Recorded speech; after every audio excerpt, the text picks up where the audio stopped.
నమస్తే. Welcome to red TV. నేను వంశీ. కుకట్పల్లిలో జరిగిన దారుణం. సహస్ర 12 ఏళ్ల అమ్మాయిని చంపేయడం జరిగింది. అతి కిరాతకంగా, దారుణంగా, అంత కక్షతో ఆ చిన్నపిల్లని చంపేశారు.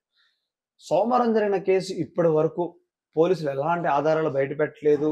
కొంతమంది అనుమానాలతో మాట్లాడారు కానీ, వాళ్ళు విచారణ పిలిచారు కానీ, వాళ్ళ దగ్గర ఎలాంటి క్లూస్ దొరకపోవడం, మరి చంపిన వ్యక్తి ఎంత జాగ్రత్త పడ్డాడు, ఆ ఇంట్లోదే వాడడం, మరి ఎవరు లేని సమయంలో చూసి పైకి పెంట్ హౌస్ లోకి వెళ్ళి 2 ఫ్లోర్లు దాటేసి వెళ్ళి ఆ సహస్రాన్ని చిన్నపిల్లని ఇంట్లోనే అతి దారుణంగా చంపేశాడు. మరి ఏ దొంగ అయినా చిన్న చిన్న క్లూస్ వదిలిపెడతారు. మరి ఈ దొంగ మరి హత్య చేసిన కిరాతకుడు ఏ క్లూస్ వదిలిపెట్టలేదా? మరి పోలీసులు ఎందుకు దొరకలేదు? పోలీసులకు వదిలిపెడితే పోలీసులు ఇప్పటి వరకు మరి ఎందుకు పట్టుకోలేదు? ఫోరెన్సిక్ టీం చాలా 8 టీములుగా విభజించి మరి కిరాతకుడిని దొరకబడుతున్నారు. కానీ ఎలాంటి విచారణ, ఎలాంటి సీసీ ఫుటేజ్ లో కూడా మనం చూడొచ్చు. ఈ రోజు బయటకు వచ్చిన ఒక సీసీ ఫుటేజ్ ద్వారానే ఈ రోజు బయటకు వదలడం జరిగింది. ఒక దొంగ ఆ కిరాతకుడు సహస్రాన్ని చంపాడా లేదని తెలియదు కానీ ఆ ఇంట్లో నుంచి గేట్ దగ్గర ఒకసారి చూడొచ్చు. మన విజువల్స్ లో కూడా చూడొచ్చు. రెడ్ టీవీ విజువల్స్ లో కూడా చూడొచ్చు ఒకసారి. మన గేట్ దగ్గర అక్కడ చుట్టుపక్కల వాళ్ళు కూడా వాళ్ళ పని వాళ్ళు చేసుకుంటూ ముగ్గు వేసుకుంటూ వాళ్ళు ఉన్నారు. కానీ ఆ దొంగ, ఆ కిరాతకుడు ఆ సీసీ ఫుటేజ్ చూసి ఉందా లేదని గమనించి మళ్ళీ వెనక్కి వెళ్ళడం, ఆ ముందులో సీసీ ఫుటేజ్ లో కూడా చూడొచ్చు, మనకి విజువల్స్ లో కూడా చూడొచ్చు. బయటికి లోపలికి వెళ్తున్నట్టు కూడా మనకి కనిపిస్తుంది. మరి తనే సహస్రాన్ని చంపేశాడా లేదా? మరి ఎందుకు తను ముందులకు వచ్చి సీసీ కెమెరా ఉందని బయటికి వెళ్ళాడు? మరి ఏ విధంగా మరి సీసీ ఫుటేజ్ ఉంది దొరుకుతాననే మరి వెళ్ళిన వ్యక్తి మళ్ళీ ఎటు నుంచి వెళ్ళాడు బయటికి, ఎటు నుంచి లోపలికి వచ్చాడు? ఆ చిన్న సీసీ ఫుటేజ్ లో వచ్చి వెళ్ళిపోయాడు మాత్రం కనిపిస్తుంది కానీ బయటకు వచ్చినట్టు ఎక్కడా కనిపించట్లేదు మనకి. మరి తనే ఆ కిరాతకుడే సహస్రాన్ని చంపేశాడా? మరి చుట్టుపక్కల వాళ్ళు వాళ్ళ పని వాళ్ళు చేసుకునేటప్పుడు ఆ కిరాతకుడు తొంగి చూసి మరి వెళ్ళాడు. అంటే సీసీ ఫుటేజ్ ఉంది, నేను దొరుకుతానని ఒక విధంగా మరి ఎటు నుంచి వెళ్ళిపోయాడు? తనే చంపాడా? ఎవరు తను అసలు?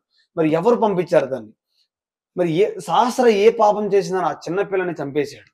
మరి తల్లి కోణం ఉందా, తండ్రి కోణం ఉందా, లేకపోతే ఆ ఇంటికి సంబంధించిన ఆ ఓనర్కి సంబంధం ఉందా, లేకపోతే దాంట్లో ఉన్న నైబర్స్ కి సంబంధం ఉందా, చుట్టుపక్కల వాళ్ళకు ఉందా?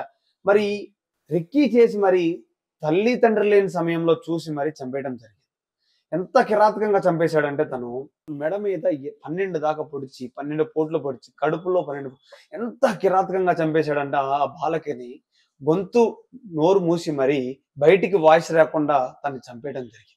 మరి పోలీసులు ఇప్పటి వరకు తను ఎందుకు పట్టుకోలేదు? సోమవారం జరిగిన కేసు ఇప్పటి వరకు మళ్ళీ ఈ రోజు వాళ్ళ తల్లిదండ్రిని మళ్ళీ ఈ రోజు విచారణ పిలిచారు. తల్లిని అదుపులో తీసుకున్నట్టు కూడా చెప్తున్నారు. మరి ఎన్ని కోణాల్లో చూసినా కూడా పోలీసులకి కిరాతకుడు దొరకట్లేదు. పోలీసులకు పెద్ద సవాళ్ళగా మిగిలిపోయింది. డీసీపీలు కానీ, ఏసీపీ చాలా మంది వచ్చి చూసిపోతున్నారు కానీ ఎక్కడ ఒక్క సీసీ ఫుటేజ్ లోని ఈ రోజు బయటకు వచ్చింది. మరి తనే చంపాడా సహస్రాన్ని ఆ కిరాతకుడు? మరి పోలీసులు ఏ విధంగా పట్టుకుంటారు?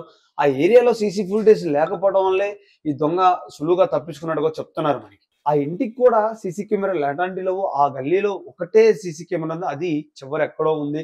ఆ చివరి ద్వారా తనే అనే ఒక పోలీసులు ఇన్వెస్టిగేషన్ చేస్తున్నారు. తనా కాదా?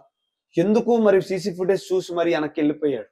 అక్కడ చుట్టుపక్కల ఉన్న వ్యక్తులు కూడా అదే టైంలో సీసీ ఫుటేజ్లు కూడా చూపిస్తారు. సేమ్ టైం 10 to 12 మధ్యలోనే ఆ సీసీ కెమెరాలు కూడా మనకు చూపిస్తున్నారు. తనే చేశాడా? మరి ఎందుకు సీసీ ఫుట్ తనకు ఆగపోతే, తనకు భయం లేకపోతే ఎందుకు నార్మల్ గా తనే ఇంటి వ్యక్తి అయితే తను సరదాగా నార్మల్ గా క్యాజువల్ గా వెళ్ళిపోవాలి కానీ ఆ సీసీ ఫుటేజ్ చూసి ఎందుకు వెనక్కి వెళ్ళిపోయాడు? అంటే ఖచ్చితంగా తనే చేసే అవకాశం ఉందని పోలీసులు కూడా చెప్తున్నారు.